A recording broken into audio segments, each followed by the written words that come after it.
Banjir bandang kembali melanda Maninjau Agam, Sumatera Barat. Banjir terjadi akibat meluapnya Sungai Batang Aya Pisang setelah hujan deras melanda daerah itu sejak Kamis siang. Air bercampur lumpur, kayu dan batu menerjang pemukiman dan jalan raya yang menghubungkan Bukit Tinggi Maninjau dengan Lubuk Pazung.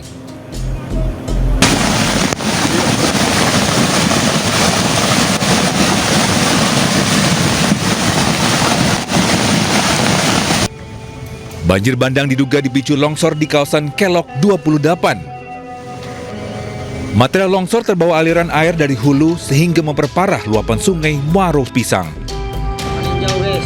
Untuk saat ini diharapkan kepada pengguna jalan Lubuk Pazung Bukit Tinggi untuk sementara akses ditutup karena terjadinya longsor di Jalan Muaro Pisang, Kecamatan Tanjung Raya, Kabupaten Agam. Jangan tanyakan debit air di Belangcu, kakak. Sementara itu di Aceh, banjir susulan kembali menerjang sejumlah desa di Kabupaten Pidi Jaya Aceh. Warga. Banjir melanda 7 kecamatan setelah hujan deras yang mengguyur Pidi Jaya sejak Rabu sore mengakibatkan beberapa sungai meluap. Puluhan desa terdampak hingga warga kembali dievakuasi ke tempat lebih aman. Beberapa desa yang terdampak cukup parah di antaranya Desa Alwe Sane, Alwe Ketapang, Alwe Me, Gahru, dan Babah Krung. Kondisi yang masih belum menentu membuat Aceh kembali memperpanjang masa tanggap darurat hingga 8 Januari 2026. Saya sebagai Gubernur Aceh dengan ini menetapkan perpanjangan kedua status tanggap darurat bencana hidrometeorologi Aceh tahun 2025 selama 14 hari ke depan terhitung sejak tanggal 26 Desember 2025 sampai dengan 8 Januari 2025. Perpanjangan masa tanggap darurat ini untuk mempercepat pendistribusian bantuan logistik hingga ke desa-desa terpencil dan terisolasi.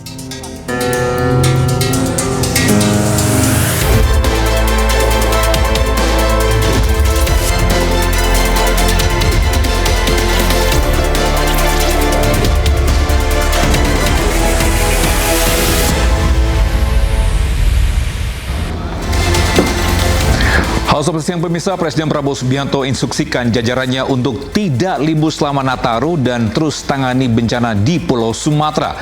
Sementara itu di Bandung, Jawa Barat, pungli merajalela. Wali Kota Farhan pun turun langsung untuk berantas pungli. Selain informasi tadi, kami juga akan menghadirkan beragam informasi menarik dan terkini terkait kebijakan hingga kegiatan para pemimpin bangsa. Bersama saya Togi Naga, inilah Pemimpin Rakyat, Pemimpin Beraksi, Rakyat Awasi.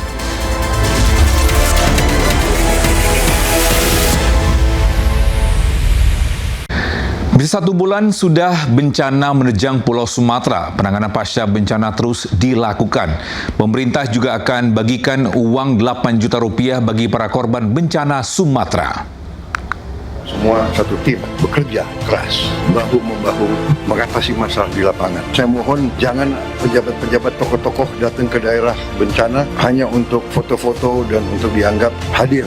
Ya. Kita tidak mau ada budaya wisata bencana. Saya telah minta maaf, saya tidak punya tongkat Nabi Musa. Kita tidak bisa selesaikan dalam 3 hari, 4 hari, 5 hari. Mungkin 2-3 bulan aktivitas akan benar-benar normal. Pemerintah tak pernah meninggalkan korban bencana di Pulau Sumatera. Bantuan pun terus dikirimkan ke wilayah terdampak bencana. Bantuan tahap 3 dari Kementerian Pertanian dan Badan Pangan Nasional kembali tiba di Pelabuhan Umum Krueng Gekeh. Sebanyak 220 ton bantuan tahap 3 diangkut menggunakan KRI Makassar 590.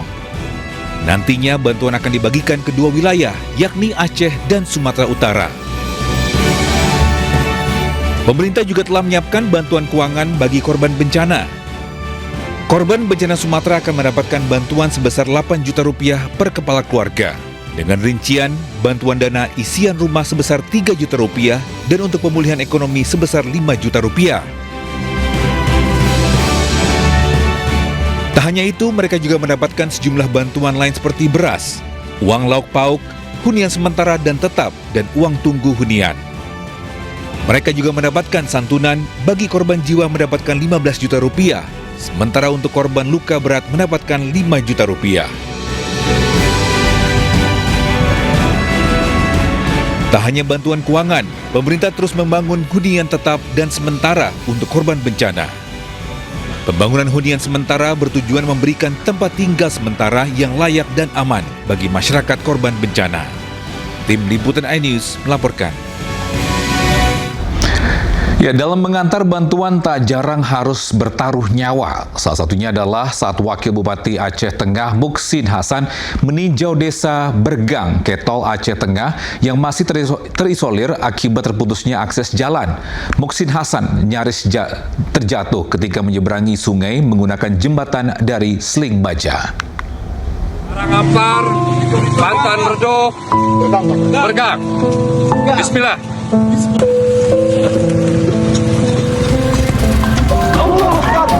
Ketegangan terjadi saat Wakil Bupati Aceh Tengah menyeberangi sungai menggunakan jembatan seling.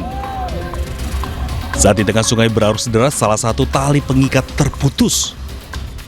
Rombongan dan warga yang menyaksikan kejadian tersebut langsung panik. Wakil Bupati nyaris kehilangan keseimbangan dan hampir terjatuh ke sungai. Beruntung ia segera mendapat pegangan serta bantuan dari tim pendamping sehingga tidak sampai terjatuh ke sungai. Insiden ini menjadi bukti bahwa infrastruktur di lokasi bencana masih rusak parah sehingga bantuan hanya bisa disalurkan melalui udara atau motor.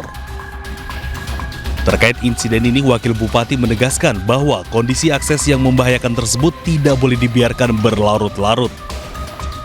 Warga pun berharap kejadian ini menjadi perhatian serius pemerintah agar pembangunan infrastruktur dipercepat demi keselamatan dan kelancaran aktivitas masyarakat. Tim Liputan iNews melaporkan. Ya, sementara itu Presiden Prabowo Subianto dengan tegas instruksikan jajarannya tidak libur selama libur Natal dan Tahun Baru untuk menangani bencana di Pulau Sumatera. Saat ini sejumlah daerah masih masuk status pemulihan, meski 11 kabupaten di Aceh status daruratnya diperpanjang. Kami hadir untuk memastikan percepatan langkah tanggap darurat dan langkah pemulihan, dan tetap dijalankan, tetap dilaksanakan menjelang pergantian tahun ini. Tidak ada libur, semuanya terus bekerja demi masyarakat, menolong masyarakat yang terdampak bencana. Alhamdulillah berkat gotong royong kita semua, dari 12 kabupaten kota di 52 kabupaten kota di 3 provinsi, statusnya sudah masuk ke transisi ke fase pemulihan. Pemirsa, Polri kerahkan 1.500 personel untuk membantu penanganan pasca bencana Sumatera. Personel disebarkan ke wilayah terdampak bencana di Sumatera.